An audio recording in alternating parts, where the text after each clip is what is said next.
Welcome to John Jay Homestead. This house was John Jay's home in retirement. Before moving here, he had helped to found the United States and to guide it through its first years as an independent republic. John Jay held more political offices than any of the founding fathers. In 1801, John Jay moved here to Bedford after a 27-year career in government at the age of 56.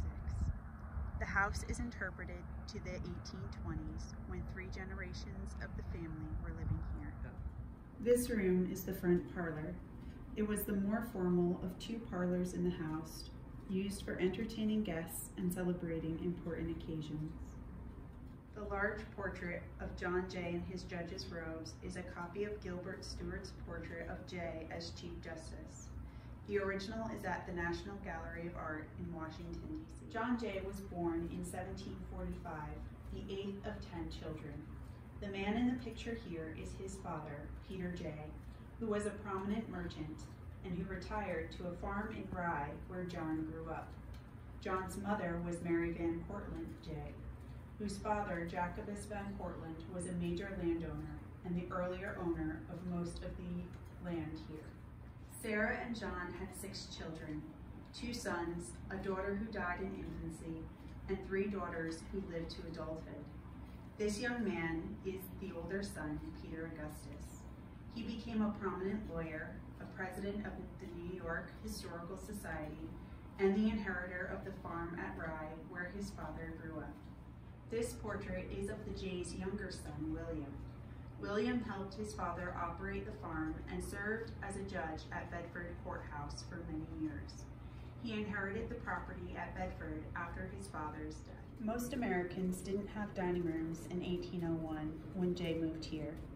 The family's main meal of the day was dinner, which was eaten in the early afternoon.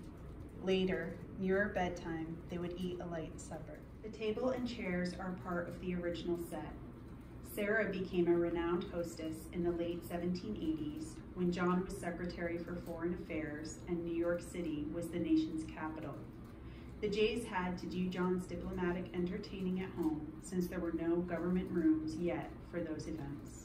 The dishes with the JJ monogram are part of what remains of John and Sarah's wedding china, which is Chinese export porcelain of the 1770s. This portrait of John Jay was painted around 1794 by John Trumbull, who was Jay's secretary when he negotiated the Jay Treaty. The man in this painting is John's grandfather, Augustus Jay, who was a Huguenot, a French Protestant. He came to America in the 1680s after the King of France abolished a law that had protected French Protestants from religious persecution. This kitchen was used most heavily in the winter, since keeping the fire going here would have helped to keep the rest of the house a bit warmer. This would have been a very cold house in the winter. There was no central heat, no insulation, and no storm windows.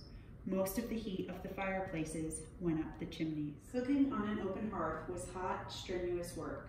Women generally wore wool when cooking, no matter how hot and muggy the weather, because it was less flammable than cotton or linen. They had to bend constantly and move heavy pots filled with hot food. This is a beehive oven, used for baking. The fire was made in the oven itself. When the fire burned down, the ashes and embers were swept to the sides and the bread put in. Most of the baking heat radiated from the hot brick. The Jay women did very little cooking themselves. The family had paid servants, and for many years they also had slaves. John Jay believed in manumission, a means of freeing slaves by an act of the slave owner.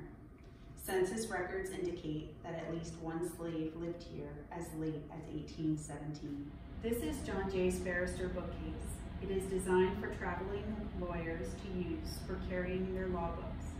It came apart in sections with handles on the ends for easier transport. This was John and Sarah Jay's bedroom. John and Sarah married in 1774, the same year that John's political career began. After their first 27 years of marriage, during which John was frequently away from his wife attending to his public duties, he and Sarah could finally devote themselves more fully to each other here at Bedford. Here is a pastel of Sarah and her two youngest children, William and Sarah Louisa. There were two other daughters. The eldest, Maria, was born in Spain while her father was ambassador there. Maria painted these two landscapes when she was a teenager. The Jay's middle daughter, Nancy, was born in France at Benjamin Franklin's house outside Paris during the negotiation of the treaty that ended the American Revolution. The Jays moved to Bedford in 1801, and sadly, Sarah died in 1802 at the age of 46. John Jay never remarried. William Jay, the younger son, married Augusta McVicker in 1812. The couple lived here with John and had 5 children by the time he died. We show this room as William and Augusta's bedroom.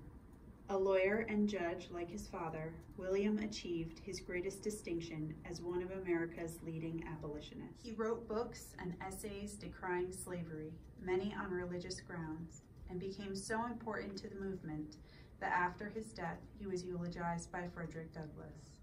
The painting is by Thomas Cole, the Hudson River School painter. It does not depict the Hudson Valley, but the Bay of Naples.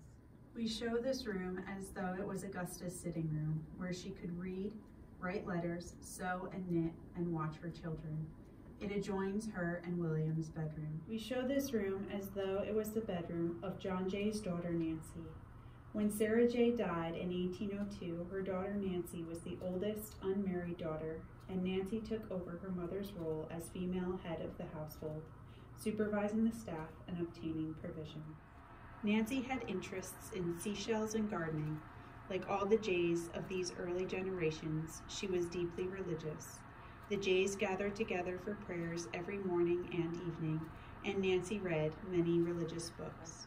John's oldest daughter, Maria, also lived here, although we don't currently show a space as her bedroom. Following John Jay's death, Nancy and Maria moved to New York City.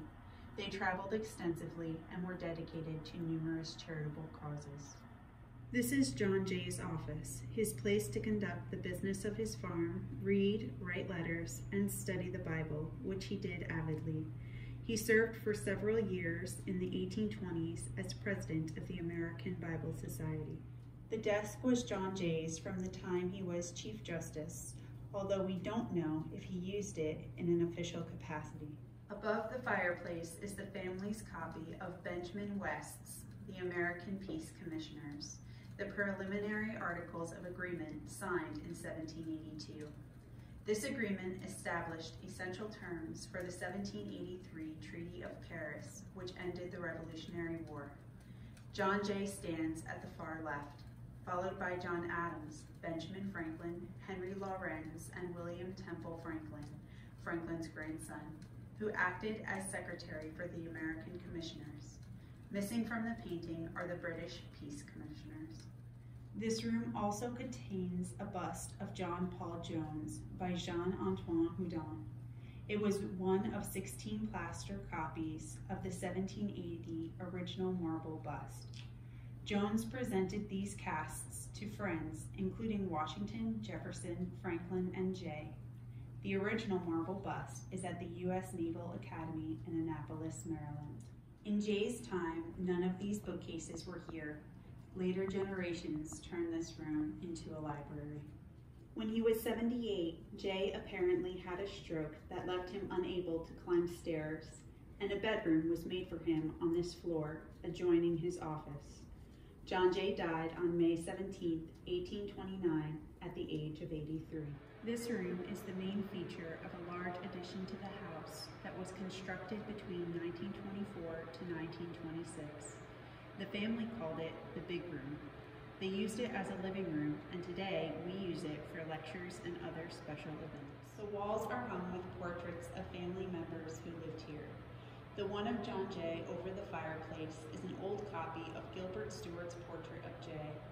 The original now hangs in the diplomatic reception rooms at the State Department in Washington, D.C. Another portrait of note is this posthumous portrait of Sarah, painted around 1840. This is a portrait of John Jay's great-grandson, Colonel William Jay II. The painting was done in 1888 by John Singer Sargent.